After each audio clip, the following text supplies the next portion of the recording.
Chapter 13 Human Factors Introduction. The term human factors is often associated with ergonomics and is documented as the only discipline that focuses on the interaction of humans and technology. Figure 13.1. When referring to human factors, we immediately think of the 3 Ds: development, design, and deployment of systems and devices that improve system-human interface. While there is much more to human factors than the 3 Ds, behavior, intervention, and modification is a necessary component to ensuring a safer aviation environment. As there have been great strides over recent decades to decrease the number of aviation accidents, human error remains the biggest hurdle for safety professionals. Research has shown nearly 80% of aviation accidents are attributed to human error. As a result of this finding, the aviation environment must rely heavily on minimizing human error to ensure a safer airspace. This chapter focuses specifically on key elements associated with human error and systems related to glider flying operations, as well as some of the physiological issues involved in soaring. Learning from past mistakes. The National Transportation Safety Board, NTSB, generates accident reports anytime a reportable glider accident occurs. This information is open to the public and can be found at www.ntsb.gov/ntsb.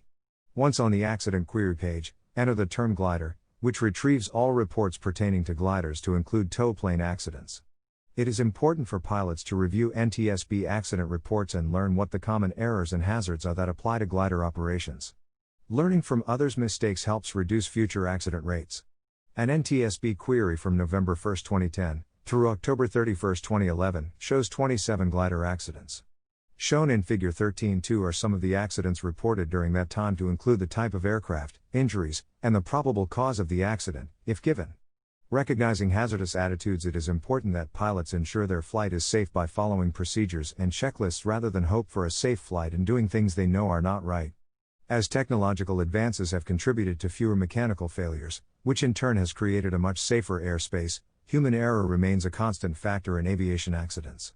There is a wealth of information available that focuses on unsafe behaviors and attitudes. For the purpose of this chapter, 3 common behaviors are addressed: complacency, indiscipline, and overconfidence. While complacency, indiscipline, and overconfidence share a common theme, each stem from experience, it is necessary to further delineate on the contributions of attitude-behavior linkage. To do so, we must further explore each term respectively. Complacency. Often glider operations can seem less stressful than other modes of flight for no other reason than the meditative silence that accompanies gliding through the air. This is why complacency can easily materialize. Complacency is when a person has a sense of security about one's surrounding yet fails to recognize or lacks awareness of possible danger. As pilots accrue flight time, their experience increases and, while one might view this as positive, their experience complacency may emerge. All too often, with experience comes boredom, a desire to cut corners, distractibility, feelings of content, minimal performance, and intentionally overlooking basic safety precautions, i.e., "I've done this a million times, it is not necessary to follow a checklist." A few countermeasures include: never assume all facets related to the flight will go smoothly. Always prepare and expect the unexpected. Play the what-if game and offer solutions to the scenarios you create. The key to preventing complacency is keeping your mind sharp at all times by being proactive rather than reactive. Indiscipline. Much like complacency, as pilots gain experience, the failure to comply with certain standards seem to be evident in many aviation accidents. Either they feel their experience has taught them an easier or faster way to do certain tasks, or their attitude is not in alignment with the guidelines set forth by more experienced aviators. Nevertheless, indiscipline can be a very dangerous attitude that can easily lead to unsafe behaviors. Overconfidence. Similarly to complacency, familiar circumstances or repetition can lead to a state of overconfidence. Developing and maintaining a sense of confidence toward your abilities is acceptable unless it leads to cutting corners and ignoring proper procedure. Human error. Human error is defined as a human action with unintended consequences. There is nothing inherently wrong or troublesome with error itself, but when you couple error with aviation and the negative consequences that it produces, it becomes extremely troublesome. Training, flight examinations, written or oral, and operational checks should not be restricted to attempt to avoid errors but rather to make them visible and identify them before they produce damaging and regrettable consequences. Simply put, human error is not avoidable but it is manageable. Figure 13.3, Types of errors. Unintentional and unintentional error is an unintentional wandering or deviation from accuracy. This can include an error in your action, a slip, opinion, or judgment caused by poor reasoning, carelessness or insufficient knowledge, a mistake. For example, a pilot reads the glider performance numbers from The Pilot's Operating Handbook, POH, and unintentionally transposed the number 62 to 26. He or she did not mean to make that error but unknowingly and unintentionally did. Intentional in aviation, an intentional error should really be considered a flight violation. If someone knowingly or intentionally chooses to do something wrong, it is a violation, which means that one has deviated from safe practices, procedures, standards, or regulations. Human and physiological factors that affect flight fatigue. Fatigue is a major human factor that has contributed to many maintenance errors resulting in accidents. Fatigue can be mental or physical in nature. Emotional fatigue also exists and affects mental and physical performance. A person is said to be fatigued when a reduction or impairment in any of the following occurs: cognitive ability, decision-making, reaction time, coordination, speed, strength, and balance. Fatigue reduces alertness and often reduces a person's ability to focus and hold attention on the task being performed. Figure 13.4. Symptoms of fatigue may also include short-term memory problems, channeled concentration on unimportant issues while neglecting other factors that may be more important, and failure to maintain a situational overview. A fatigued person may be easily distracted or may be nearly impossible to distract. He or she may experience abnormal mood swings. Fatigue results in an increase in mistakes, poor judgment, and poor decisions or perhaps no decisions at all. A fatigued person may also lower his or her standards. Tiredness is a symptom of fatigue. However, sometimes a fatigued person may feel wide awake and engaged in a task. The primary cause of fatigue is a lack of sleep. Good restful sleep free from drugs or alcohol is a human necessity to prevent fatigue.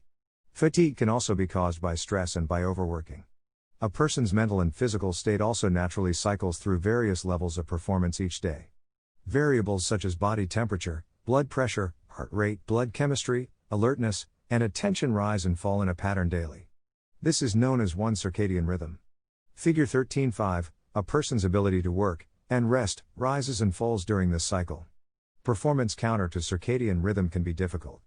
Until it becomes extreme, a person may be unaware that he or she is fatigued. It is easier recognized by another person or in the results of tasks being performed. Flying alone when fatigued is particularly dangerous. The best remedy for fatigue is to get enough sleep on a regular basis. Pilots must be aware of the amount and quality of sleep obtained. Countermeasures to fatigue are often used. Effectiveness can be short-lived and many countermeasures may make fatigue worse. Caffeine is a common fatigue countermeasure. Pseudoephedrine found in sinus medicine and amphetamines are also used. While effective for short periods, a fatigued person remains fatigued and may have trouble getting the rest needed once they try to sleep. If you find yourself suffering from acute fatigue, stay on the ground. Glider pilots often become fatigued while flying due to soaring in close proximity to other gliders in areas of lift or because of the constant requirement to see and avoid other traffic. Getting adequate rest is the only way to prevent fatigue from occurring. You should avoid flying when you have not had a full night's rest, when you have been working excessive hours, or have had an especially exhausting or stressful day. If you suspect you are suffering from chronic fatigue, consult your doctor. Hyperventilation. Hyperventilation occurs when you're experiencing emotional stress, fright, or pain, and your breathing rate and depth increase, although the carbon dioxide is already at a reduced level in the blood. This can happen to both the experienced and novice pilot. Hyperventilation causes an excessive loss of carbon dioxide from your body, which can lead to unconsciousness due to the respiratory system's overriding mechanism to regain control of breathing. Glider pilots who encounter extreme or unexpected turbulence or strong areas of sink over rough terrain or water may unconsciously increase their breathing rate. When flying at higher altitudes, either with or without oxygen, a tendency to breathe more rapidly than normal may occur, which can lead to hyperventilation. It is important to know the symptoms of hyperventilation and correctly treat for it. Figure 13.6. Treatment for hyperventilation involves restoring the proper carbon dioxide level back in the body. Breathing normally is both the best prevention and the best cure for hyperventilation. In addition to slowing the breathing rate, you also can breathe into a paper bag or talk aloud to overcome hyperventilation. Recovery is usually rapid once the breathing rate is returned to normal. Inner ear discomfort. Gliders are not pressurized, therefore pressure changes can affect glider pilots that are flying at high altitudes. Inner ear pain and a temporary reduction in ability to hear are caused by the ascents and descents of the glider. The physiological explanation for this discomfort is a difference between the pressure of the air outside the body and the air inside the middle ear. The middle ear cavity is small and located in the bone of the skull. While the external ear canal is always at the same pressure as the outside air, the pressure in the middle ear often changes more slowly. Even a slight difference between external pressure and middle ear pressure can cause discomfort. When a glider ascends, middle ear air pressure may exceed the pressure of the air in the external ear canal, causing the eardrum to bulge outward. This pressure change becomes apparent when you experience alternate sensations of fullness and clearing. During a descent, the reverse happens. While the pressure of the air in the external ear canal increases, the middle ear cavity, which equalized with the lower pressure at altitude, is at lower pressure than the external ear canal. The result is higher outside pressure, causing the eardrum to bulge inward. This condition can be more difficult to relieve due to the fact that air must be introduced into the middle ear through the eustachian tube to equalize the pressure. The inner ear is a partial vacuum and tends to constrict the walls of the eustachian tube. To correct this often painful condition, which causes temporary reduction in hearing sensitivity, pinch your nostrils, close your mouth and lips, and blow slowly and gently in the mouth and nose.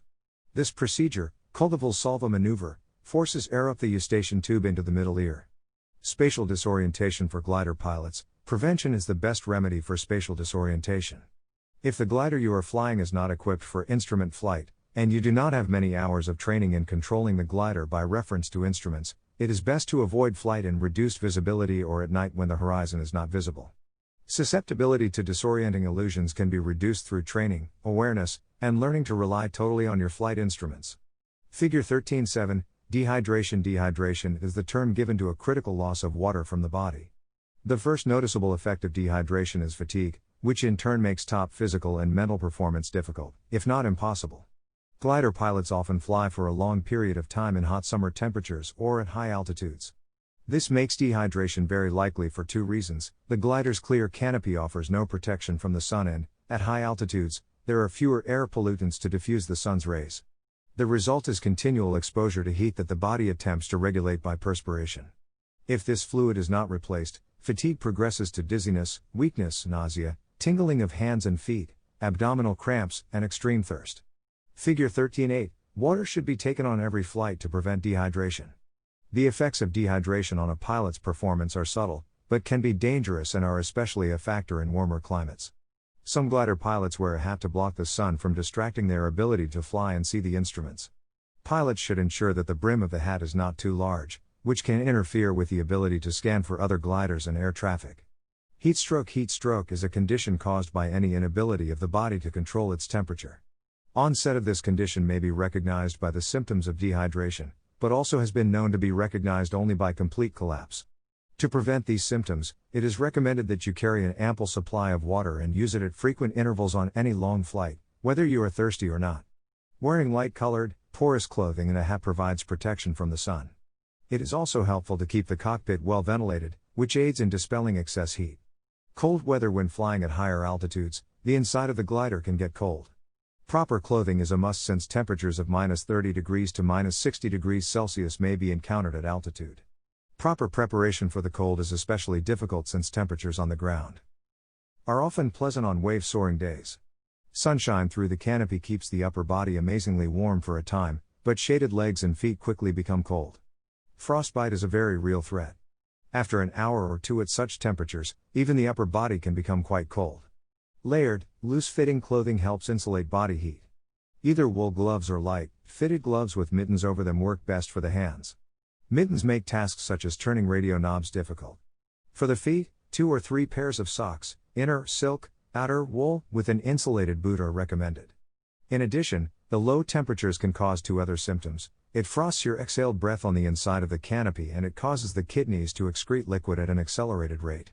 A clean piece of cloth, that will not damage the canopy, can be used to wipe the condensation or frost from the canopy, if needed, but the best way to clear the canopy is a little fresh air through the side or front vent to help delay the buildup of frost.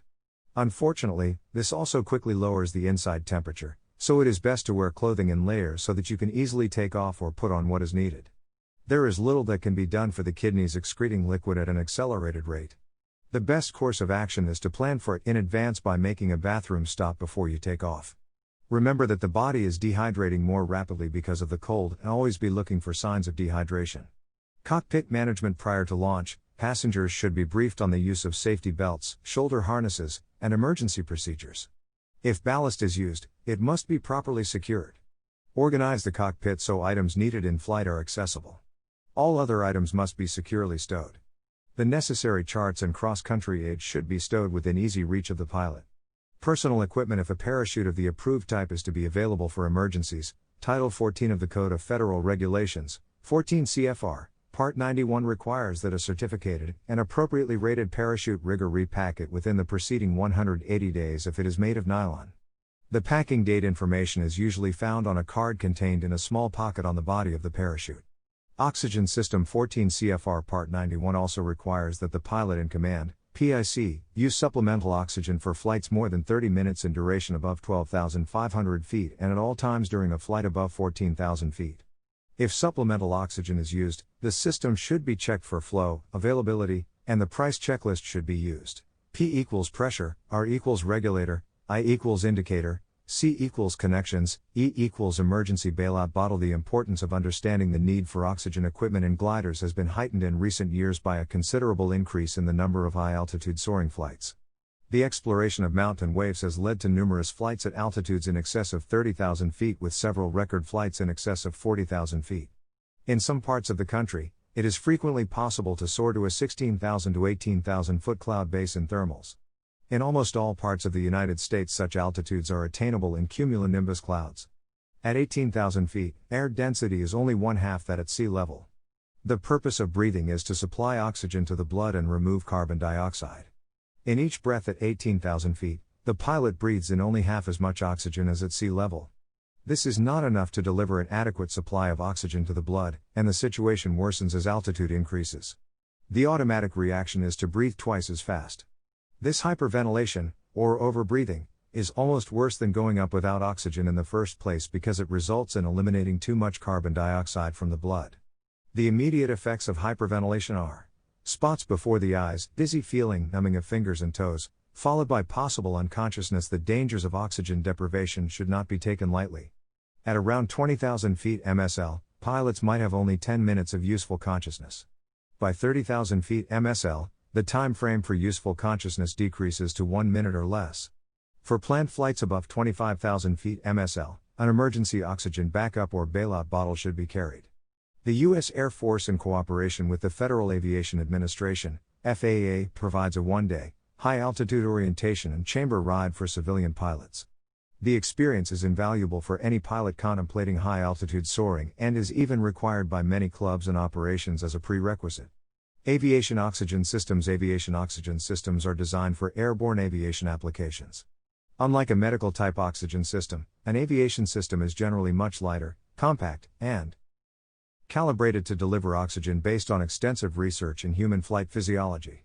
Prior to purchasing any type of oxygen system, pilots should research the different options and choose an oxygen system that is appropriate for the type of flying that they do, because there are many manufacturers and types of system available. Two common types of systems used today are the continuous flow system and the electronic pulse demand oxygen system, EDS. Continuous flow system. The continuous flow system uses a high-pressure storage tank and a pressure-reducing regulating valve that reduces the pressure in the cylinder to approximately atmospheric pressure at the mask. Figure 13.9, the oxygen flow is continuous as long as the system is turned on. In some installations, it is possible to adjust the amount of oxygen flow manually for low, intermediate, and high altitudes. Automatic regulators adjust the oxygen flow by means of a bellows, which varies the flow according to altitude. When using the continuous flow oxygen system, the pilot can use either an oxygen mask or a nasal cannula.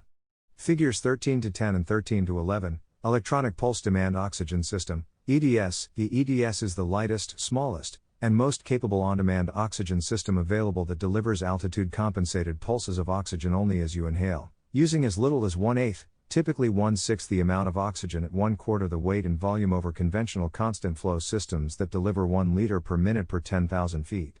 Figure 13.12, the EDS has a precision microelectronic pressure altitude barometer that automatically determines the volume for each oxygen pulse. Up to pressure altitudes of 32,000 feet and higher altitudes are compensated with pulses of greater volume. The EDS automatically goes to a 100% pulse demand mode at pressure altitudes above 32,000 feet.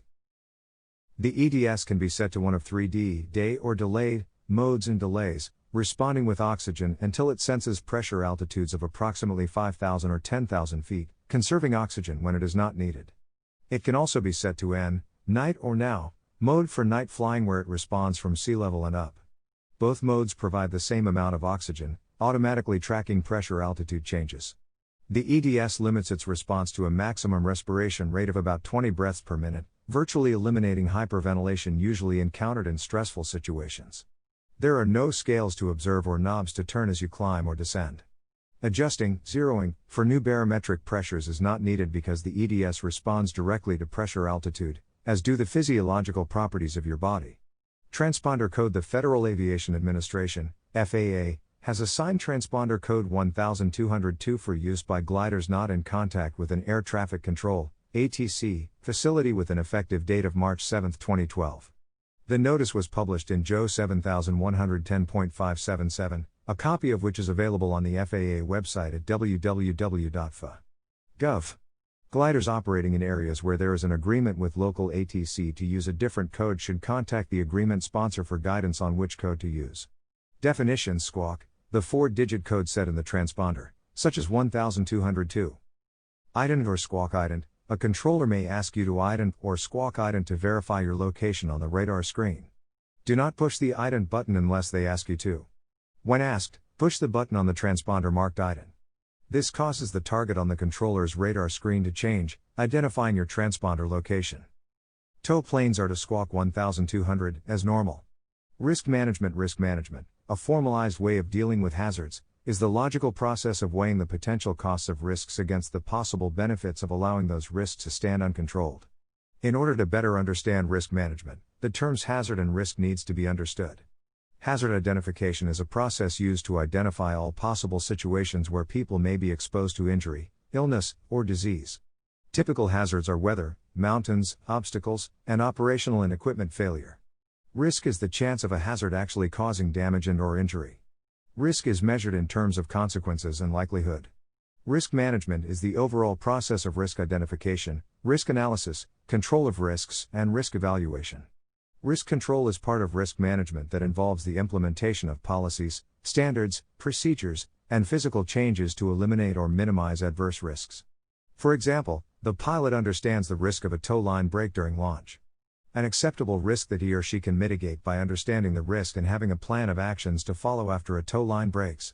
Safety Management System, SMS. The Safety Management System, SMS, is a formal, top-down business approach to managing safety risk, which includes a systemic approach to managing safety, including the necessary organizational structures, accountabilities, policies and procedures.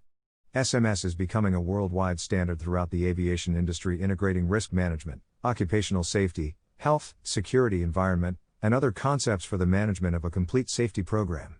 SMS is a comprehensive program designed for a formal organization.